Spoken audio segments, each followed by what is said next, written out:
Assalamualaikum warahmatullahi wabarakatuh. Perkenalkan, nama saya Inaya Ramadhana Ironisa dari Prodi D3 Keperawatan tingkat 1, NIM 1123100021.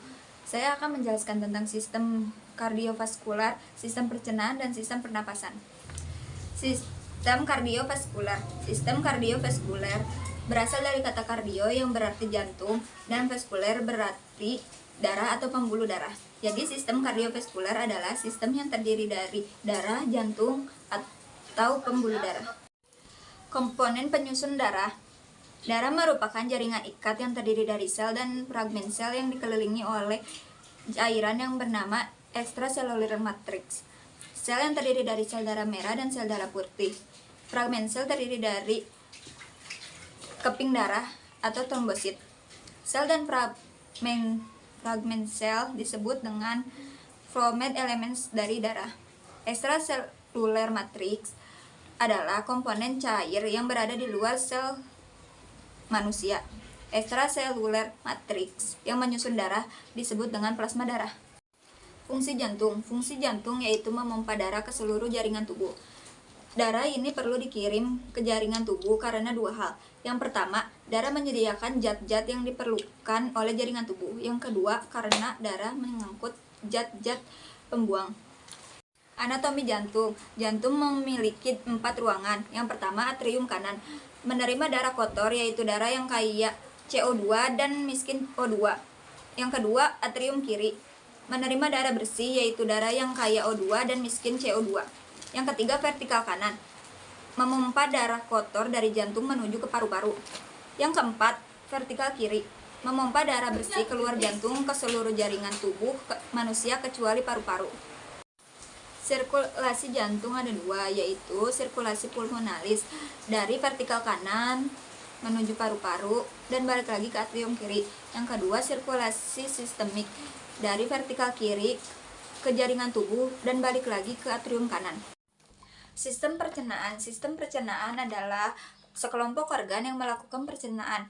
Ada dua kelompok organ sistem pencernaan. Yang pertama yaitu GI tract. GI tract adalah saluran dari mulut ke anus yang terdiri dari rongga mulut, faring, esofagus, lambung, stomach, dan usus besar. Pergerakan GI tract. Pertama, kontraksi yaitu menyempit, dan yang kedua relaksasi yaitu melonggar. Fungsi GI tract. Yang pertama, mencampurkan makanan yang masuk ke GI tract dengan enzim dan ekskresi yang lain yang ada di GI tract. Yang kedua, mendorong makanan ke arah anus. Yang ketiga, mengolah makanan menjadi bentuk yang lebih sederhana. Kelompok organ yang kedua yaitu accessory digestive organ, yaitu sekelompok organ selain organ GI tract yang melakukan proses pencernaan. Terdiri dari 6 organ, yaitu gigi, lidah, kelenjar saliva, hati, kantung empedu, dan pankreas. Sistem pernapasan. Yang pertama, inhalasi, yaitu menarik napas.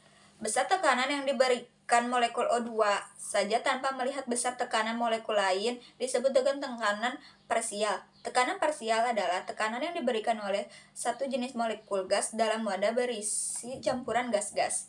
Adanya perbedaan tekanan parsial O2 satu dengan daerah lain menyebabkan oksigen dapat berpindah tempat dengan cara difusi. Difusi adalah perpindahan molekul dari daerah di mana konsentrasi molekulnya tinggi ke rendah. Jumlah oksigen di peredaran darah lebih tinggi dibandingkan dengan jumlah oksigen di sel-sel. Jumlah CO2 yang ada di peredaran darah di sekitar paru-paru itu lebih tinggi dibandingkan yang ada di dalam paru-paru. Sehingga tekanan parsial CO2 yang ada di peredaran darah sekitar paru-paru melebihi CO2 yang ada di dalam paru-paru, menyebabkan difusi CO2 ke dalam paru-paru.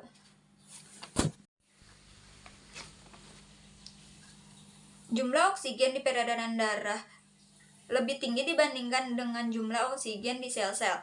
Jumlah CO2 yang di peredaran darah di sekitar paru-paru itu lebih tinggi dibandingkan yang ada di dalam paru-paru itu sendiri. Sehingga tekanan parsial CO2 yang ada di peredaran darah sekitar paru-paru melebihi CO2 yang ada di dalam paru-paru. menyebabkan difusi CO2 ke dalam paru-paru. 2.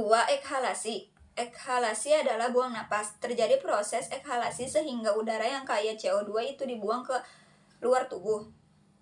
Siklus respirasi, inhalasi, dan ekhalasi terjadi pada 2 lokasi atau level. Yang pertama, pertukaran gas antara udara luar dan dalam paru-paru disebut dengan ventilasi pulmonalis. Yang kedua, pertukaran gas antara udara alveolus dan pembuluh darah kapiler disebut dengan respirasi eksternal. Yang ketiga, pertukaran gas antara pembuluh darah kapiler dan sel-sel tubuh disebut dengan respirasi internal. Anatomi sistem pernapasan. Udara dapat masuk melalui mulut dan hidung, tetapi mulut tidak termasuk ke dalam sistem pernapasan. Yang termasuk sistem pernapasan yaitu hidung, faring, laring, trakea, bronkus, bronkiolus, dan bronkiolus terminal. Fungsinya untuk menyaring, menghangatkan dan melembabkan udara, dan mengalirkan ke paru-paru.